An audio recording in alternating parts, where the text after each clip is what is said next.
Oh, Damn, it's already here when we got here. we certainly have fewer of our.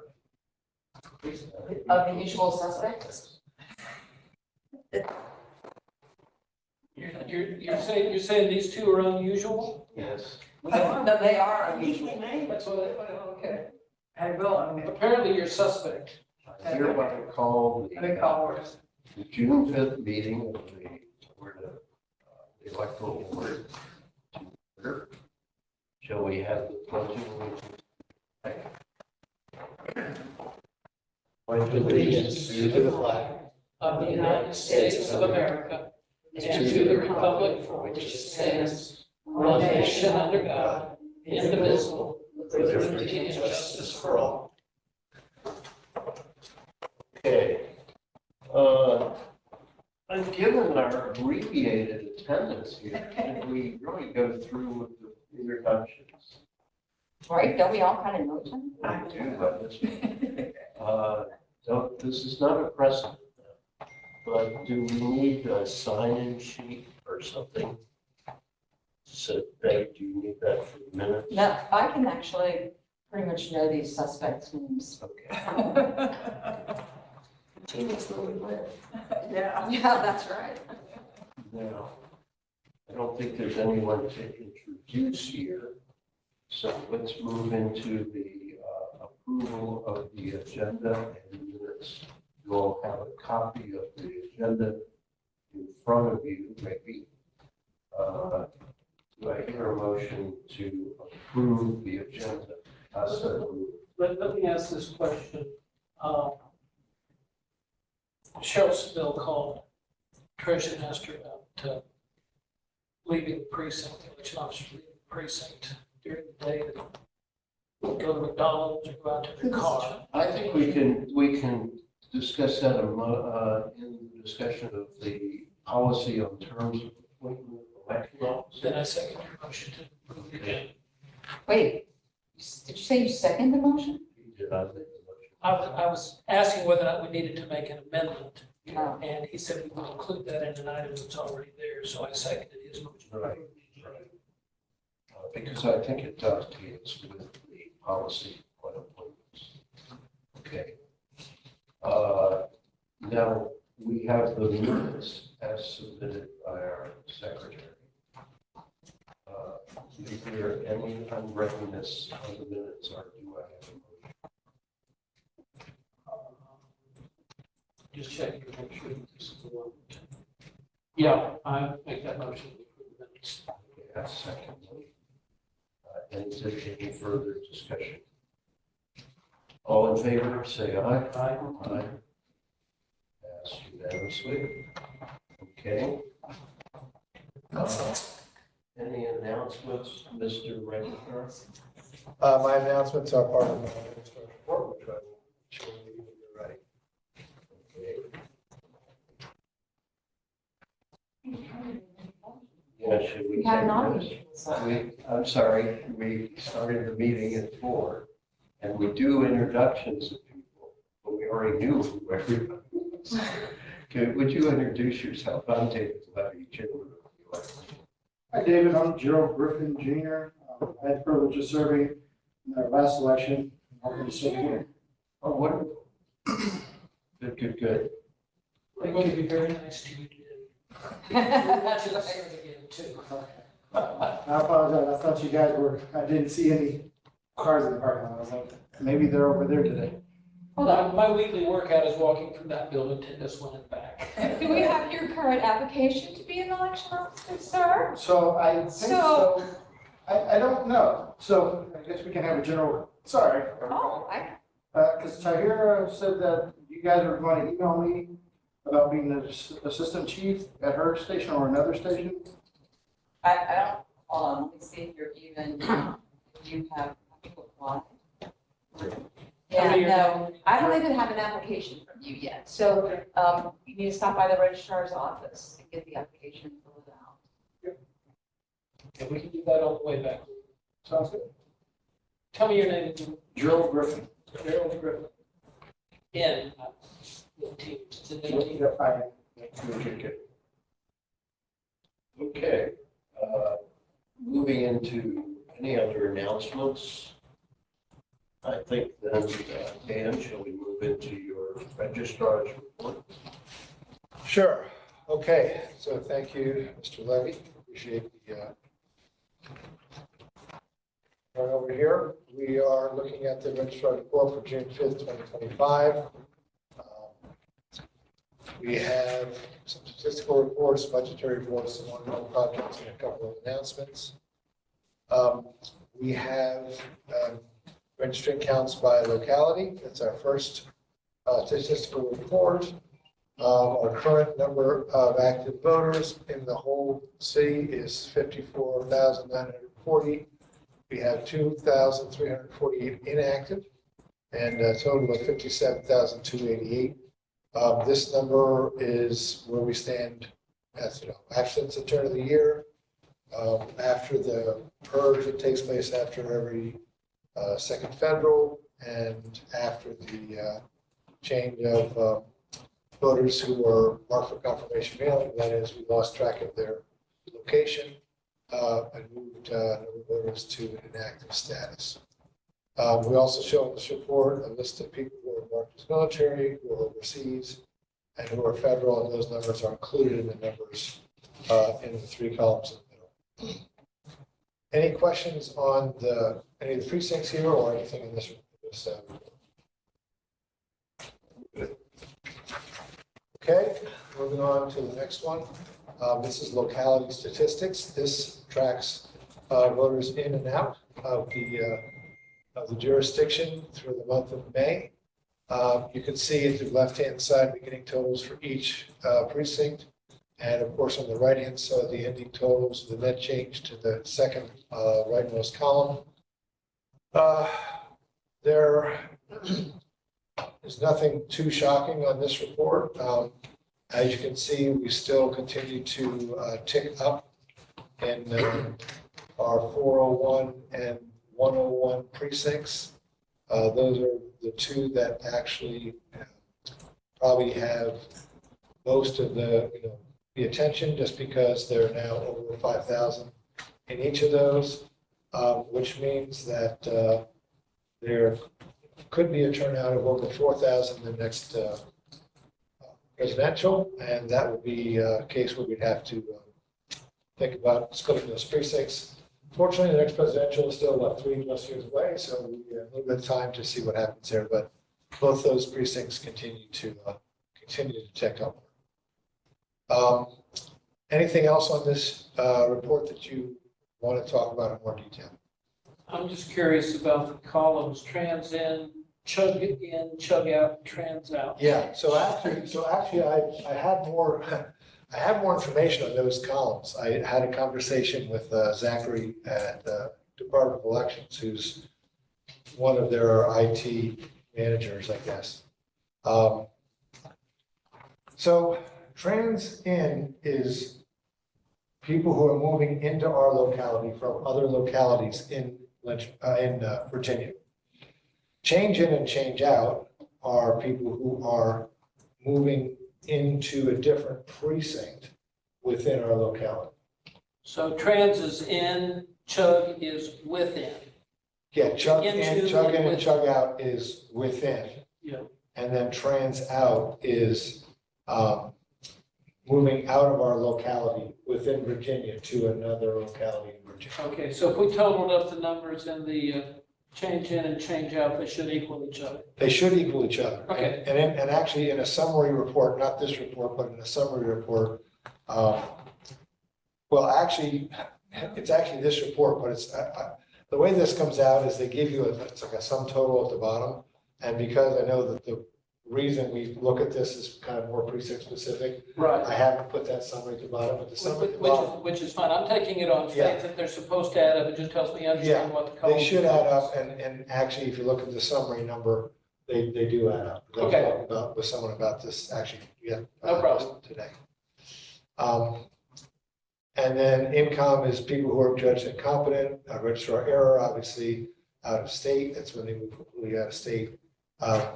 Deceased is obviously obvious felonies for those who've, been removed for reasonable Well, out felony. of state, is they're coming or going from out of state? They're going out of state? They are going out of state. So the left-hand side of this report, generally from change in to the left, is coming in or renewal, like re-regis, someone who's re-registering, obviously new reinstate is all kind of inbound, and trans in is inbound.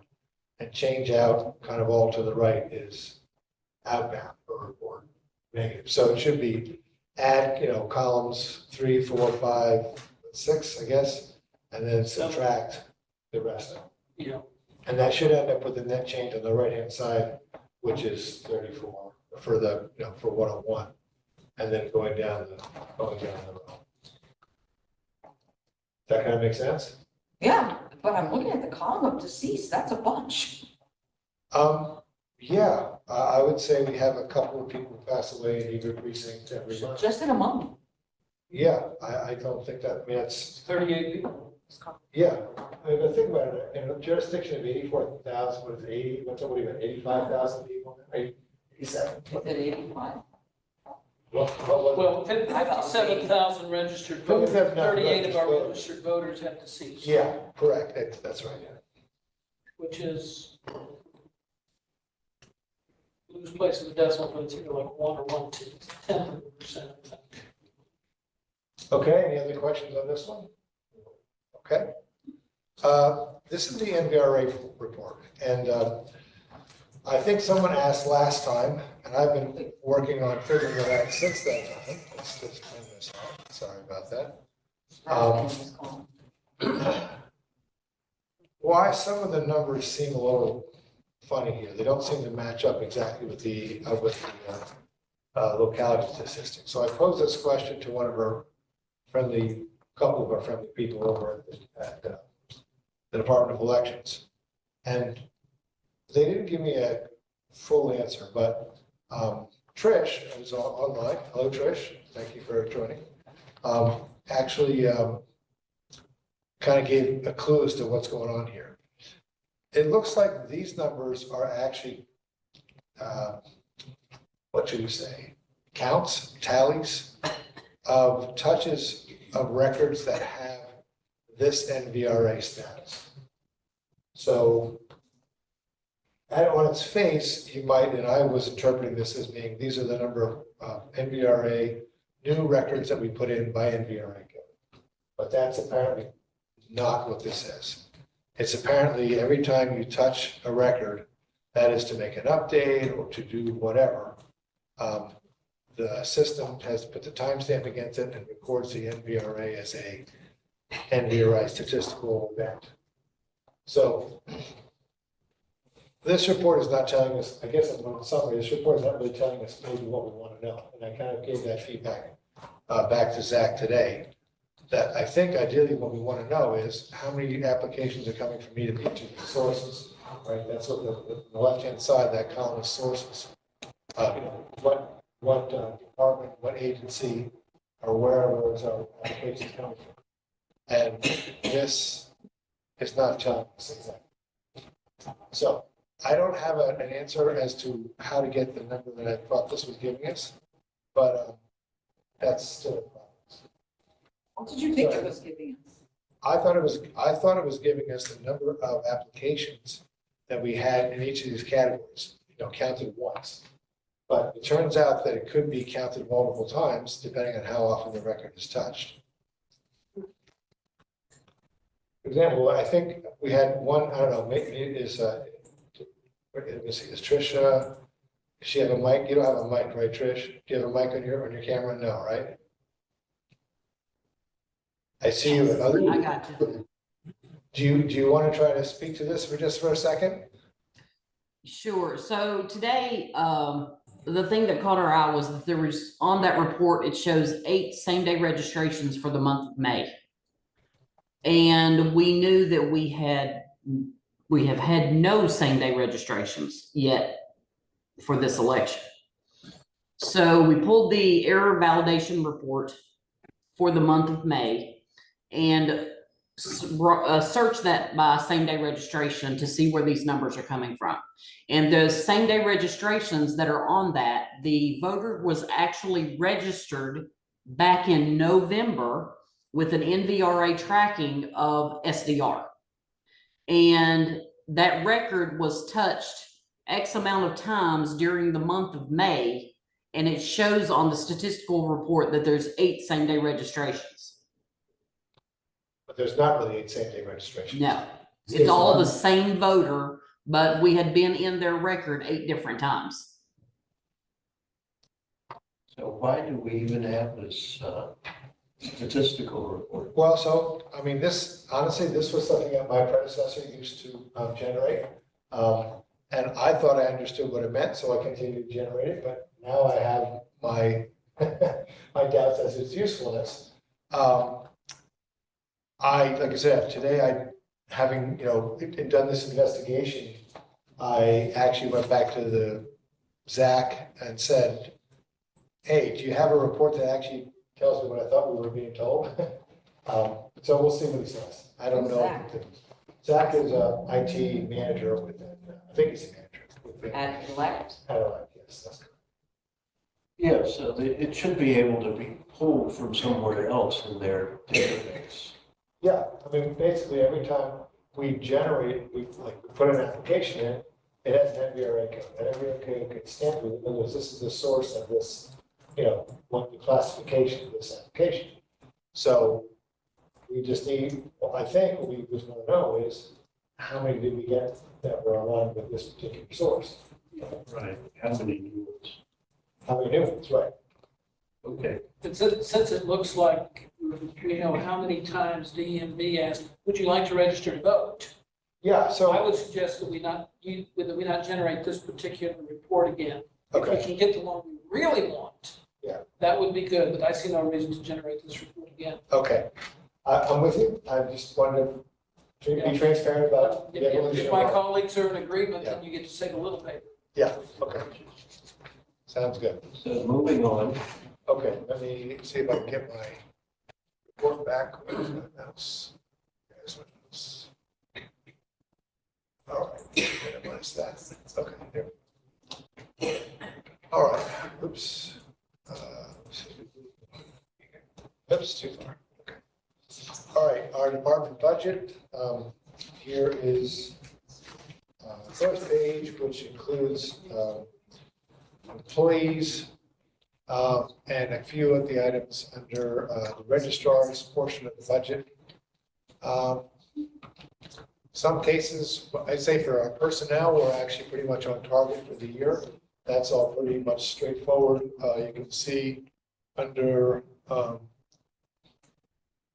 25600, the line that gets drawn underneath here actually puts us at what, 91%. And that's about right for this full year. So we have one more month in the fiscal year, essentially. And that's about. Let me ask you one quick, well, Sure. under advertising, Yeah. 30500.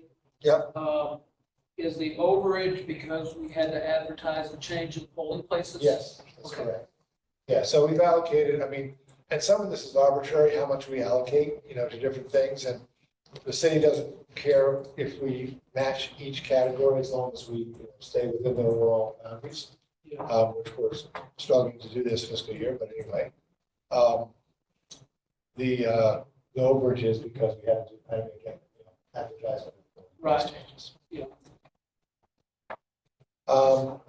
So moving on down, any other questions there? Moving on down. Go ahead. On the second page, right at the top, 55,500. Was that for the FES machines in this, was that in this fiscal year, or did we purchase FES in the previous fiscal year? No, so what happened, actually, that's showing down under, it goes against the electoral board portion of the budget, which is actually on page 3. And that's actually under 8650. I'll go forward just for a minute. And if you see down there, we had a capital purchase. It doesn't say capital purchase, but it says specific use equipment. Oh, Right. okay. And that was 143,200. That's our purchase. Now, what happened was we actually got that allocated into our budget last fiscal year before the term.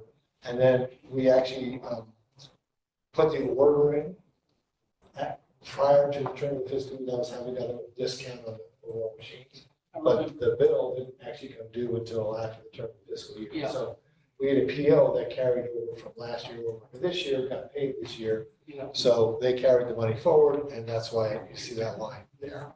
And it shows the budget amendments. in the file. Correct. So they amended the budget, and then we went to the city council and said, hey, we need this money for the machines. They said they approved it, so they funded the budget, put that money into the budget, and then, of course, we just spent it. Which takes me back to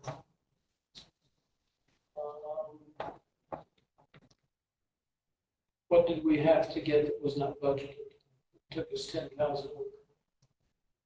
Oh, office supplies was 9,000 of that. Yeah, 3. Okay, yeah. Never mind. Okay? Yeah, but no. And I just in the computer office, M&R parts, I actually had to purchase 2 laptops this year. So that's about most of what that Okay, 2250 that's is. fine.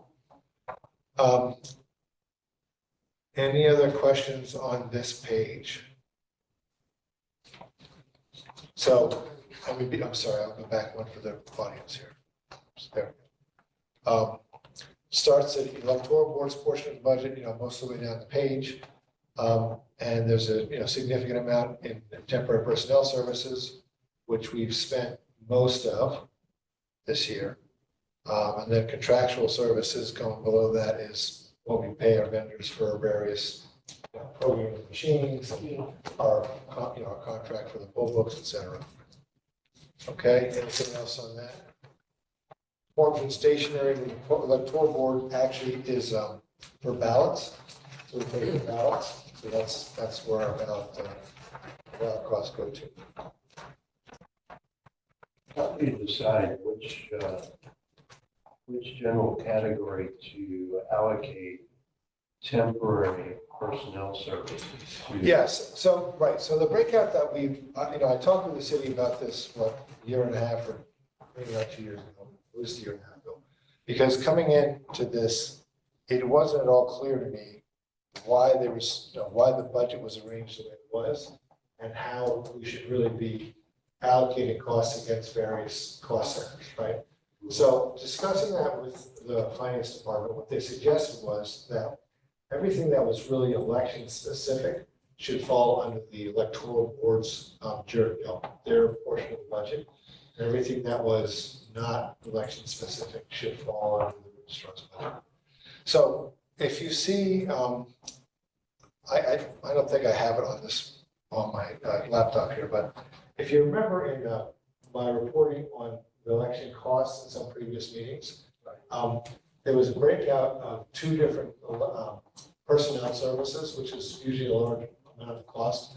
The electoral board side, generally I allocate all of the early voting personnel against the the registrar side, and all of the election day officers against the electoral board side. Yeah.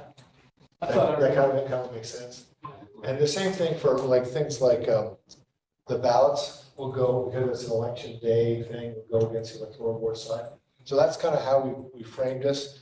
Now, to be honest, I don't know that we've actually gone back and done a lot of precision, manipulation of the left-hand column of the budget itself, but in terms of spending, that's kind of how we've allocated. Whenever we spend something, say, oh, where does this go? Okay, it goes to this for this reason. Well, I'm looking down here at the bottom line. Right Yeah. hand column. Yeah. Over the last page. Page 3. And I'm trying to decide, it says, are we $23,206 in the black or $23,206 in the red? In the red. Okay, do we have to go That's why we're 104%. do we have to go to the city council to ask for a budget? We do. Okay, So I had a conversation with Donna, with the CFO. She actually, was paying attention to, I guess, not just me, probably with a whole bunch of other people. She said, hey, you're at about 100%, you still have a little bit to go in the fiscal year. I said, yeah, that's correct. We're still running an election, so there's still a little bit more to spend. And I said, look, I can't give you a final number until the end of the fiscal year, after the election. So June 30, she said, that's fine. Just, you're gonna have to come back to the city council and say at the end of June 30, how much more you need. So, right. would it be to our advantage to let them know ahead of time we're going to be coming back and give them the reasons why? I mean, the city administration knows that. I mean, Donna obviously knows that. I'm sure she's communicating that with whoever upstream of her she needs to. I don't know, I guess it's up to you to think about how you want to manage that politically or communicate. Well, I mean, I don't know what's happening on the administrative side, who they're talking to, who they're letting know. I just know that if I were on city council, I would like to know ahead of time that I'm going to get this request, and here's why I'm going to get it. Yeah. So if that's not coming from them, I almost think it would be better for us to plead our case ahead of time and to say, this is what we got. And, might be, I don't know whether it should come from Dave or Dan or both of you, joint letter. It may be useful to alert our budget officer with a copy to the 7 city council people, or maybe the city manager or the assistant city manager, that here's what it's looking at the end of May. Right. And we're pretty sure we're going to have an overage at the end of June. There's no question. We have to have another, and just do it. I think it would be good politics to do it now. Okay. Yeah, alert them that we're going to ask, but tell them we won't know how big the ask is until after. Maybe draft something. If you want me to be on it too, I can be on it too. Okay, I'm happy to draft something. It's both our budgets. The justification that I've given so far to the city administration is essentially, because I'm tracking the cost per election, I can say that, hey, last June cost this amount, and then this November cost this amount, which was, more than double. And that's basically consumed our budget for the fiscal year. But we also had a recount and We did, a yeah, that's another. election contest. It didn't cost, it cost something. It did, I didn't track that as a separate item at the end of the time. It cost something. I can think about maybe how to quantify that cost. And it's par for the course. Yeah, we'd have to do it. There's regulation. We have to do it. So, yeah, that's a good point. I can think about those other 2 items. But for what it's worth, looking at the 2020 budget, I think they had a request of $200 and some thousand to cover their budget. So it was a presidential, and we're going to spend, I think, pretty close to what we spent in 2020. Just because presidential costs, it's just the reality of the situation. So we were probably under budgeted for presidential. Although other years in between, sometimes we don't need all the money in the budget. So if you don't have a June primary, then We said a chunk. yeah, then we give money back, so to speak. It doesn't go back, but it doesn't get spent. So, okay, moving this, other questions? Okay. Yeah. All right, ongoing projects.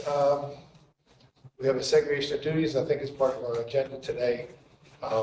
Page program, Trish has gotten us a couple of people, I think 3 maybe, agents for this election. And we expect to have more for the November, but this is kind of a run-up. We have gotten a couple of our polling places that we would like to see for, to use as backups for others. We've got 3 of those kind of in, I say 3, really one of them is the school district, so that's actually one of the locations, but I've got 3 fully executed agreements so far, and I've still got 2 more to go. Just a quick comment on that. One of those 2 is Heritage United Methodist. I think they're still looking for us to give them a plan for what we do in an emergency, so I haven't written anything up on that in the document. I'm talking about that. So, Yeah, one- I made a which one false is that? start on it. yeah, Heritage United Methodist, they wanted a active shooter. But we settled that. We did a visit, we saw the site, and I think they still want They, something. they want something in writing. Yeah. It'd be a security arrangement, so it's not foiable. I started on the written document that they want to know that we have in hand. Right. And like I said, I wasn't happy with it, so I'm gonna start over on it again. Okay. And I'll be happier with the next one because we're taking a different approach. And for what it's worth, I think it's something that we might want to generalize across other precincts at some point. Maybe not the end for this election, but maybe. Yeah, there are some basic generalities for each of them. I will try to have it available by chief's training. Yeah. But I think there are some individual things that are specific to each Yeah, location. yeah. That it would be good if we develop those at least by the week. Okay. We have the two relocations that we had on the plate for this election, 301 and 203. Those have been put in to the Department of Elections. Unfortunately, they were emergency tickets because the timeline didn't fit the 60 days. So I'll have to put a permanent ticket change into elect after the election, which is fine. But for this election, we're all sorted out. And then we've made our, our preparations. Receipts. What did you just say on that? I thought, 301 and 203. aren't they the ones we got the Attorney General approval? Yeah, did. those were just. So what is it that is still So pending? it came in after the 60 days. So when I submit my paperwork to the Department of Elections, I have to have the Attorney General approval as part of that paperwork. But I had, in order to do it as a permit taken, done, finished, whatever, that has to be done before the 60-day deadline. Or what? Or else we have to put it in as an emergency change. Yes, we knew. Wait. This is, Right, except so why is it still on here? Well, I marked it as closed because I'm taking it off, but I just wanted to.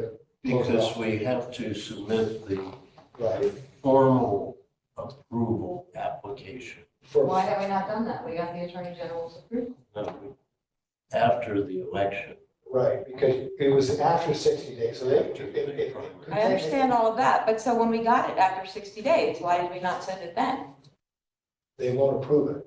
I can put it in today, but they won't approve it until, before the election, because we already have an emergency change, right? Well, their approval doesn't leave anything for us to do then, right? No, That's why it's closed. Yeah, we don't have anything else to do on that. We've done everything But we need to Dan do. has to report to us that he's submitted it for approval. Oh. For, as a permanent Permanent change Right. for the November election. Well, that would be an ongoing project. Yeah, and yes, so you could argue that you could keep it open, but my feeling was I was just gonna put it in my last page and I've done that. If you want it open, I'll put it back open. It's fine. Yeah.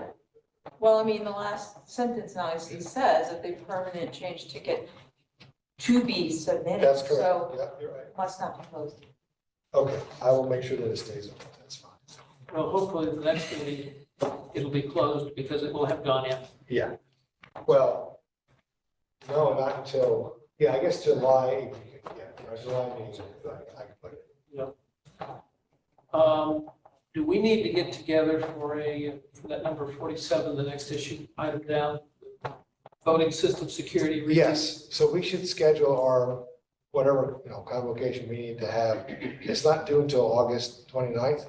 Honestly, your next due date really is August 1st, which is the evaluation. Okay, And so I think we should think about scheduling both of those items into our calendar. yeah, I think for the last one, I owe you, normally I do a self-eval and I pass that to you, and you review that, and then you have your own meetings and yeah. whatever. So, those are all closed sessions because it's personnel related, so it's not a public meeting. Well, It- open and, Let me ask you this. Is that something that you will have time to do prior to the primary, or is that becoming a July? If I- a July function? If I could do it just after the primary, that'd be great, it'll help me stay focused. But if you want me to turn that in sooner, I can. No, I'm just trying to figure out Yeah. when our calendars are going to be. I think just after, we have our next electoral board meeting, the 3rd of July. Right, And if you could somehow get a draft. Yeah. on the 3rd, I can do that. that would position us to be able to discuss how to deal with it. Okay, do we want to come in early on the 3rd for a closed session to discuss it? If you can get it to us maybe by the 1st of July. So we have a chance to look through it, then we have a closed session to go over it just prior to the open meeting. Maybe come in at 3. I don't think we have to vote on it if they open meeting. So Why? what is your thought process here? Why did you? Just so that, since we're coming in anyway, come in and out early, go over the form in the closed meeting, because it's personnel, not foiable. And then after we have gone over the application, we can determine what we want to do, whether accept as is, make our own change, You're essentially proposing a closed meeting before the open meeting in order to discuss. to discuss both, to see what we have and then discuss how we deal with it. Yeah, And I'm not adverse to that, say, set it for 3 o'clock. that would work for me. I mean, Is if, that okay with you, All right, Madam Secretary? and Dan, does that give you enough time to do? yeah, that? that's fine, I'll get you the draft by the Yeah. It doesn't mean we decide anything. No. Just keep it on. If nothing else, it's just our first run at it. And then returning back to the VSSP, So 3 o'clock is the closed meeting. That first. Notices.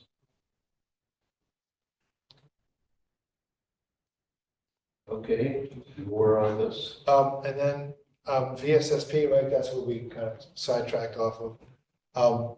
That's due August 29th, so I just think that you want to decide, you tell me when you want to see the documentation for that, I'll put it together, you can review it, and that's also a closed session, I think, because that's, Sometime in July, we should get that documentation.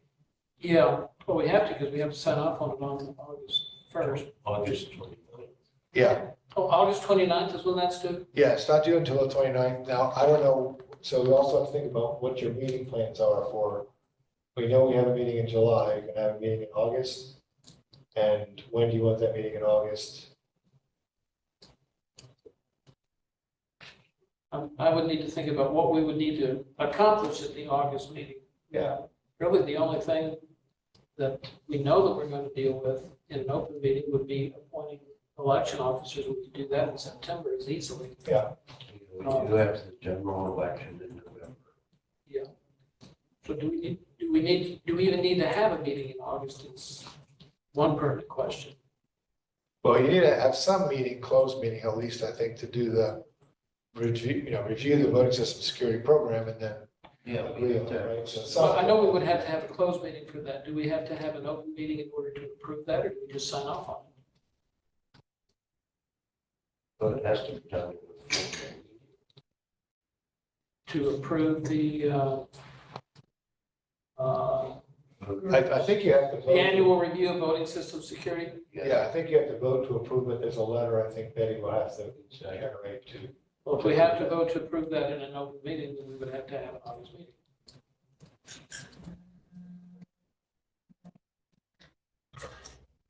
Okay. I just, could we do an August, September meeting? Or do we just want to have the first Do you Thursday in want to August? do to be done with? a late August meeting? Instead of a early August meeting? I don't know. We could, why don't we set that schedule to on the 3rd of July? I'm happy with that. Okay. When we're closer to it, we'll know, we'll have a better idea of what we need to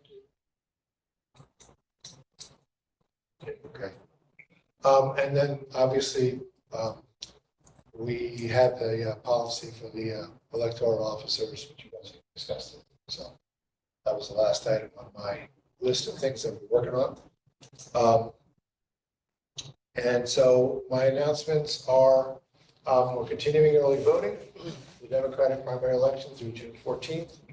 At the registrar's office, being our only location to do early voting, it's 9 to 5, Monday through Friday. We also have 9 to 5 this coming Saturday, June 7th, and Saturday, June 14th. These two Saturdays are mandated for being open for early voting across the state.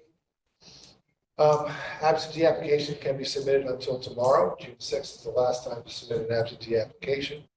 Voters can return their absentee ballots by mail or absentee ballot packets, envelopes by mail with the post page envelope we give them, or we have a drop box in the registrar's office they can use.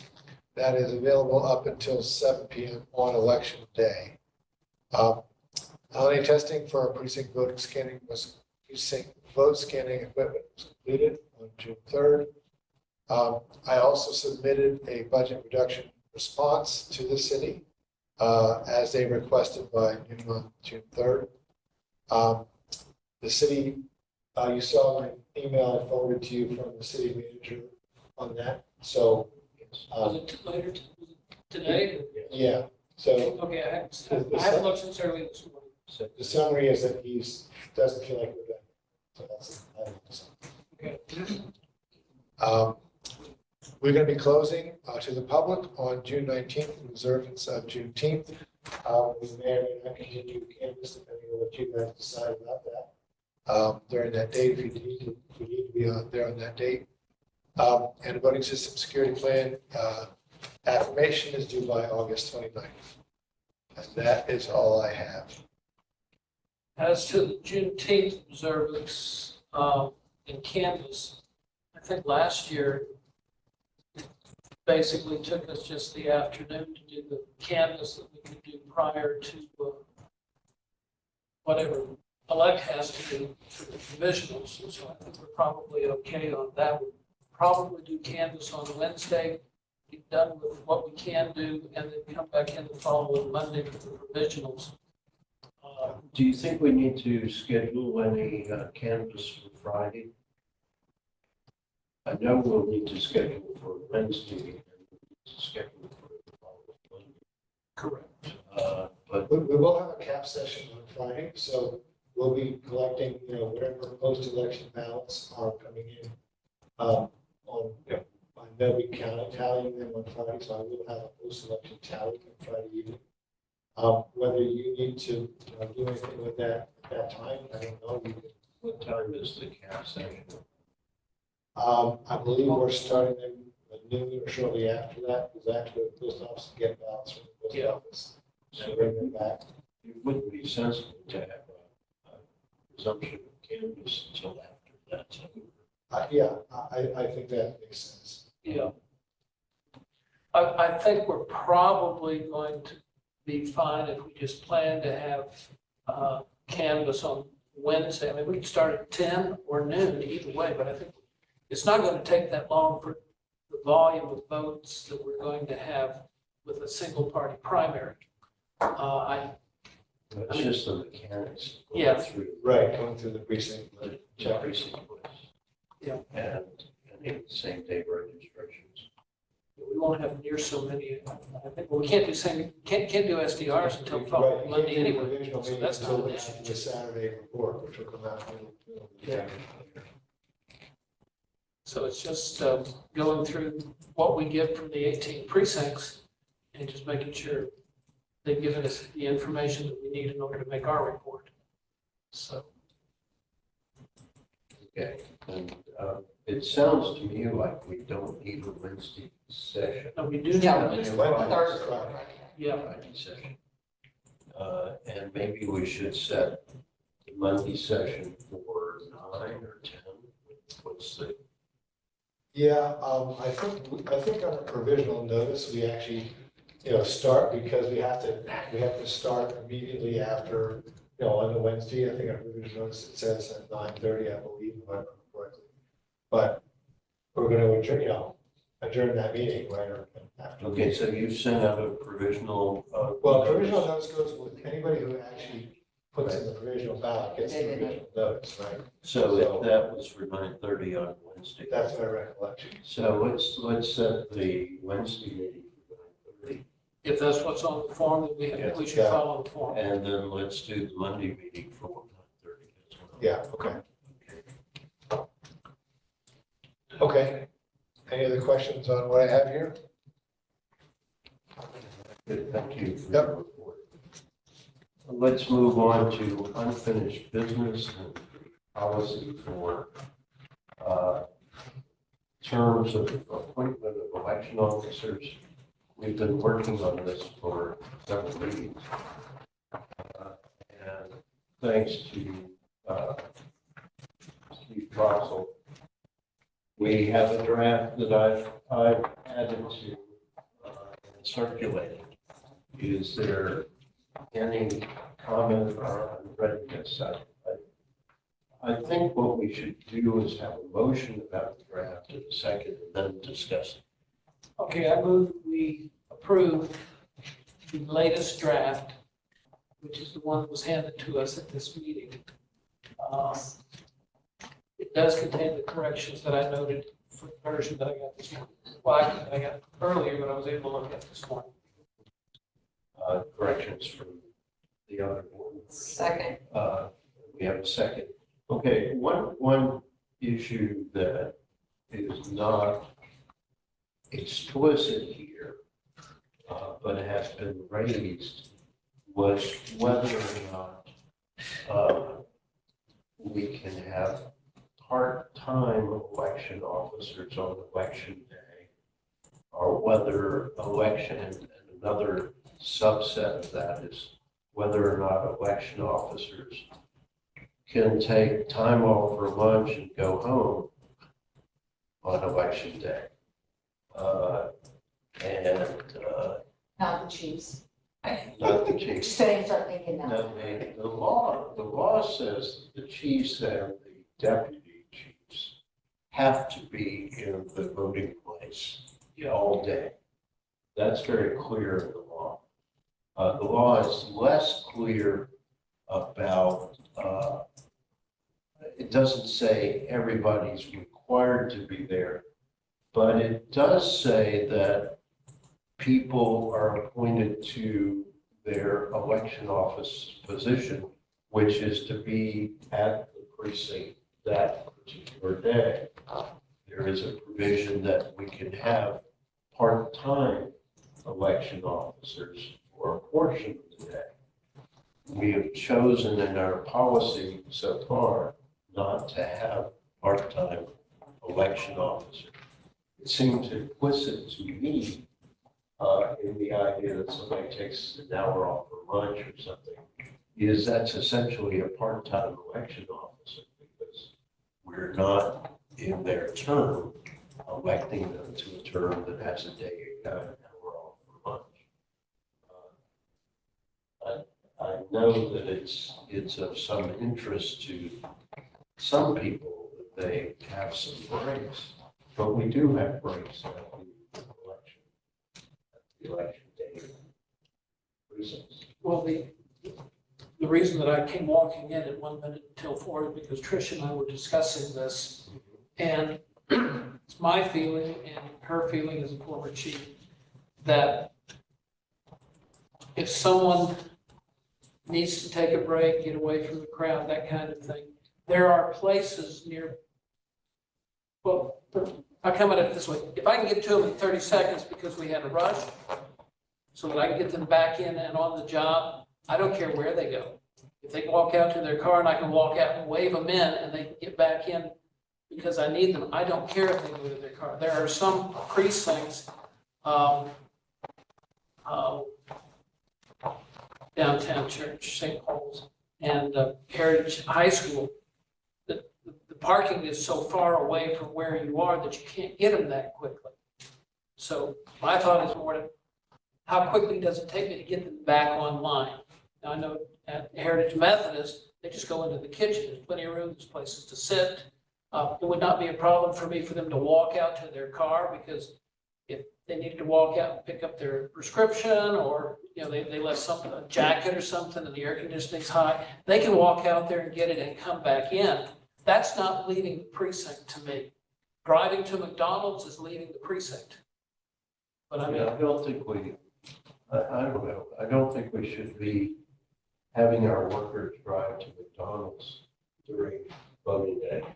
which is what I'm saying, that doesn't keep them close enough so that they can be there when I need them, so they can't be close enough to know what's going on in the precinct. And I know we board members actually bring those things they request. Yes, I know. Been done to me. Trish remembers the donuts.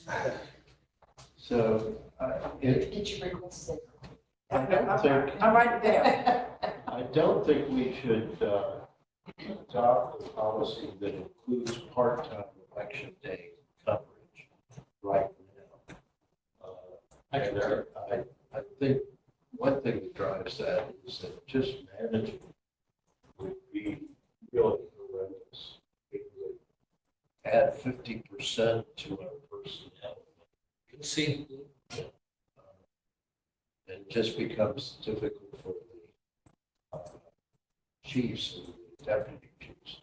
I also think that the chiefs so far have done a good job of exercising discretion.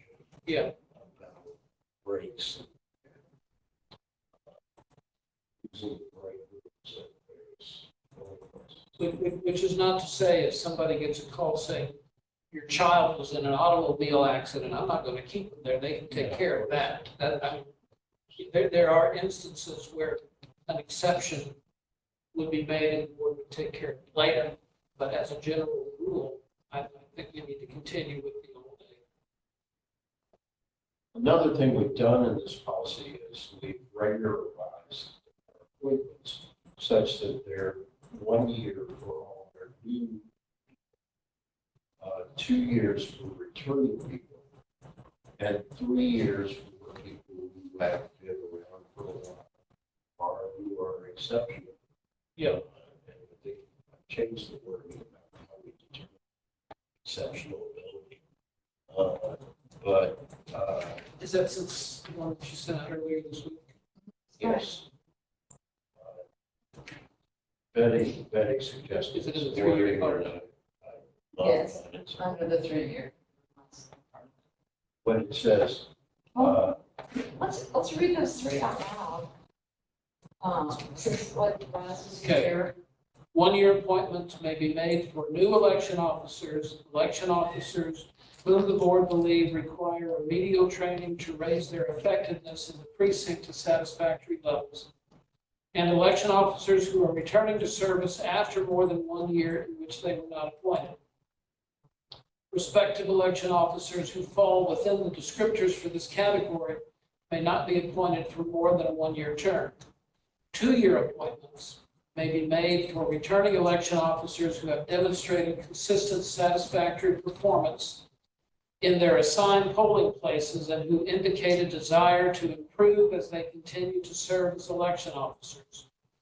3-year appointments may be made for election officers who have served at a satisfactory or higher level of performance for a minimum of 3 years and whom the board considers to be leaders either by title, chief, assistant chief, etc., or who are recommended for such appointment by a chief who has observed and reported the level of exceptional knowledge and ability demonstrated by such election officers who have served less than 3 years.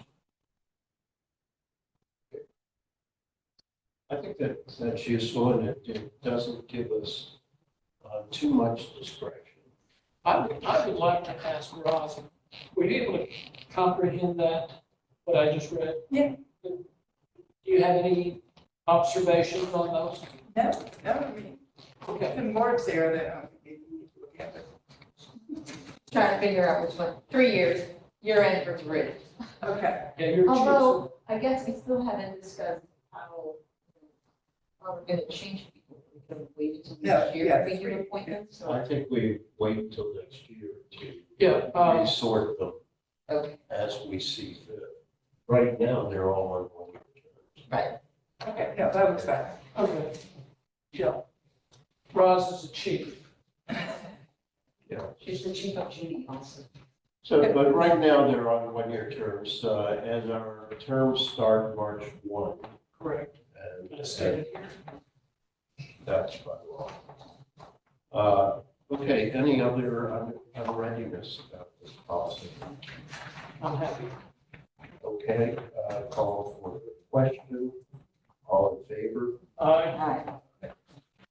It's passed. Thank you. Okay, moving on to new business. The first item is the budget revision requested by the city manager. Dan, you received a request from the city manager. Would you describe it to the meeting and what you've done about it? Sure. So, city manager sent out to all departments a heads up that the finance department was going to be sending everybody a request for a 10% cut of their budget. We were supposed to identify which portion of our budget we would reduce by 10% or portions adding up to 10% and return that to them by June 3rd, noon. The allocation they requested from us was actually not 10%. It was 6%, I guess, average between the electoral board and the registrar's office. Ironically, it was actually pretty close to the deficit that we're running right now. Don't know, I was trying to figure out how they came up with the number. And now that I'm thinking about it, maybe this had something to do with it, I don't know. Anyway, my response to them was essentially that we'd like to be cooperative with the city. And so we will put on the table reducing our temporary personnel services if we can do that while still maintaining our financial legal obligations under the code. And so we're committed to executing our legal obligations. And in the event that that requires us to request more money from the city, then we have budget, we'll do that. But we will try to trim that portion of our budget and or any other portion that we feel that we can. But that's the caveat that goes with that. Yeah, it's going to make for a very interesting, first of all, budget coming out of council, because they still haven't decided. But secondly, depending on what they do, and we have a budget that's less than what we think we need, we're going to have to decide on our strategy toward that, how to deal with it. Any action to be taken on this, we discussed at the beginning of the meeting, the idea, Dan, of you were sending an email to our budget officer, copy to the city manager and the council. Yep.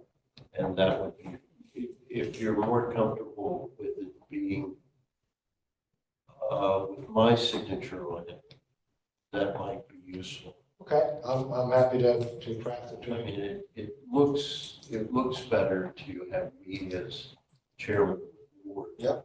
Rather than you as a somewhat city employee.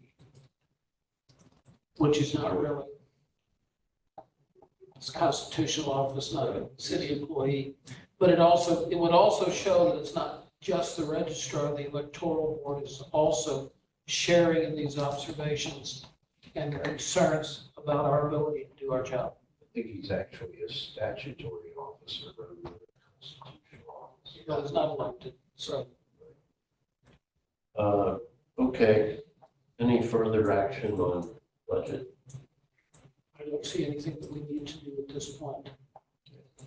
It's a serious problem because we have some additional expenditures coming up in the future for books, Yes.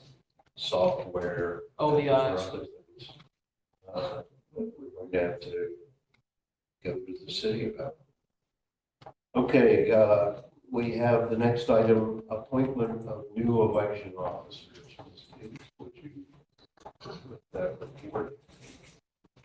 Okay, so yes, I have a list of people that we've received applications from, but I wonder if we should add Mr. Griffin to the list in anticipation of his I application. think so. Okay, because if we don't appoint you today, then you wouldn't be eligible to work this election. Unless Of we course, have a we'll special appoint you meeting. today, and then we'll wait for your application, and then you have to come to training next Wednesday. Is that what- It's okay. I won't be available for this election on the 17th, which will be birthday. Okay, Yes. all right. Okay, then we'll do them in due course. Okay, yeah, then we'll wait for your application. All right, so I had 13 applications and 7 of them are brand new. 13, I'm counting 12. Six. Yeah. The numbers down here say 12, so Yes, I had 12. he said 13, so I was, Oh, I originally thought I Oh, had 13. She has new math. Yes. There was somebody I had on here, but then I realized they were already appointed, so. okay. Anyway, so 6 brand new people, so that's good. And a couple of them have already come to training and we will be able to place them. So a couple of these people are actually chiefs and assistant chiefs, so it's a good thing we're getting them appointed. So are you moving their appointment to a term that started March 1st of this year Yes, and their terms will still expire. for a one-year term, Yes, expiring this coming March? yes. February. Yes, but, so I actually had this other information last month, I gave you even more information about election officers. So when we add these, we'll have 145 election officers we've added this year.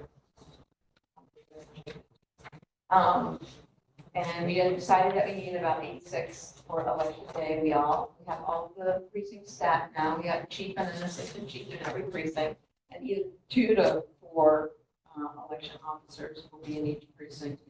And then we may be able to add some more after we have our training next Wednesday. Let's see, 4 of our new EOs have already attended training.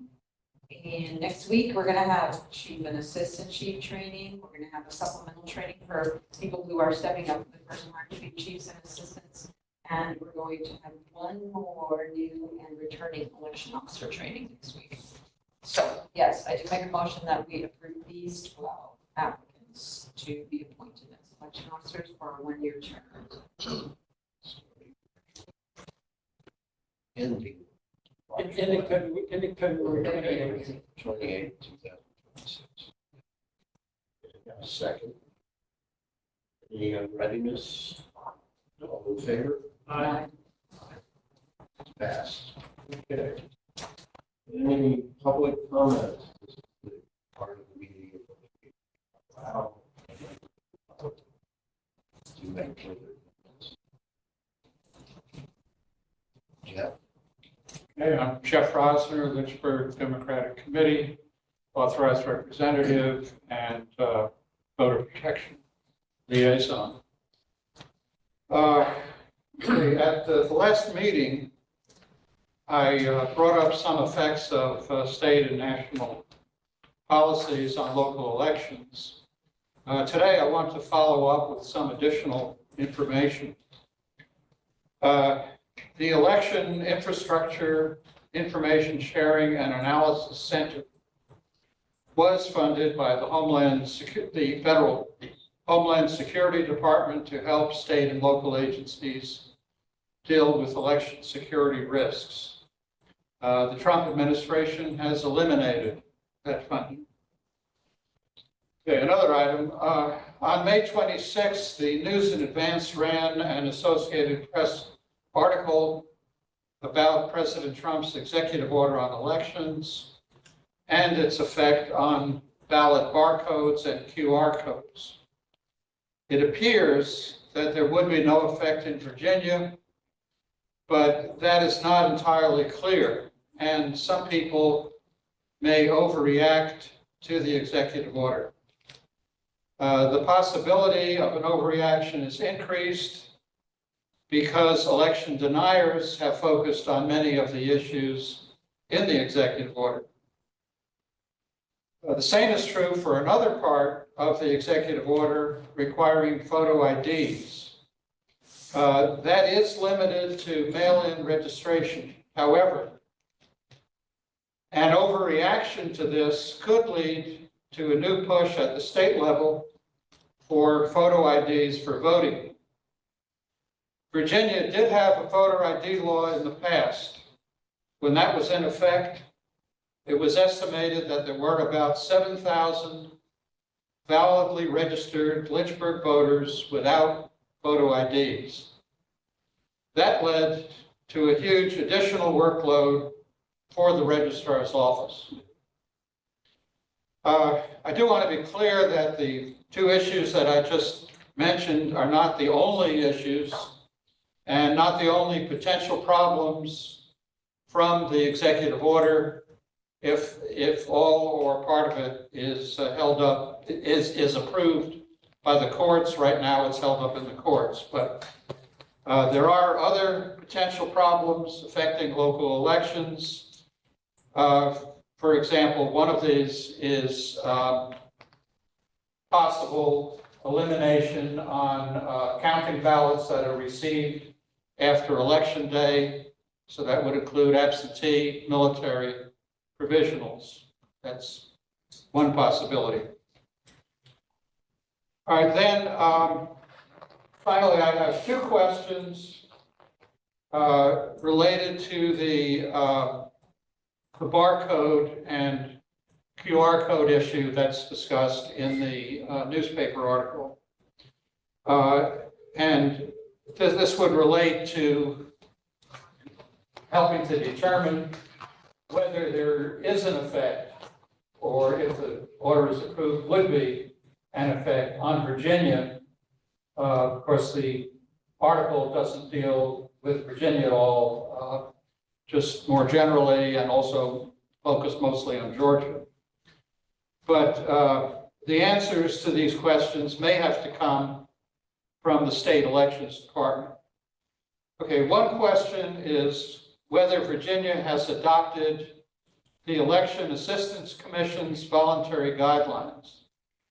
The other is whether Lynchburg or Virginia receive any federal grants for election purposes. I'm not aware of any federal grants that Lynchburg has received. The state would have to respond to a FOIA request for that.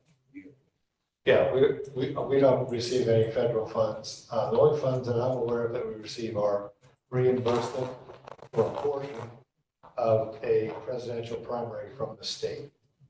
Now, we can apply for state grants for various things. We just completed getting a security grant and finally got all the pieces to that, not, in and done and paid for. But you'd have to get approved for those grants, typically by the state. Now, and as far as the voluntary guidelines, again, you'd have to approach the state on that. I'm not aware of any. Yeah, I think the question that you're asking, though, is about the version 2, essentially, of the voting requirements, which I think the EAC is recommending. Machine requirements. Yeah, and the state, to my knowledge, at this point, has not made the decision if or when to go to that version or what portion of that recommendation to adopt. It's even not clear that that's the recommendation. Right, I think it's still pretty fuzzy. They haven't finalized what that standard will be. And then once they finalize it, what the state will decide to adopt on that. But for the good news, the reason I even go down this rabbit trail is because every vendor who is vending this type of equipment in Virginia is aware of this pending potential change. And our vendor, as well as in my conversation with some other vendors, They are prepared to support this change with equipment. Our equipment would support it with the caveat that it may require some upgrade to the equipment, but we wouldn't have to buy a whole new set of equipment.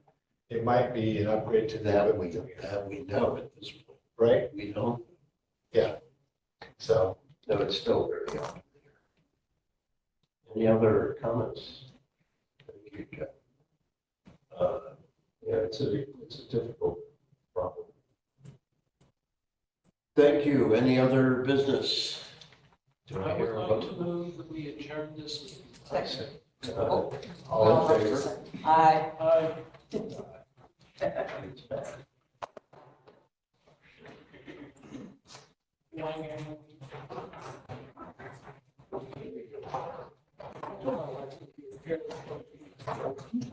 Relatively.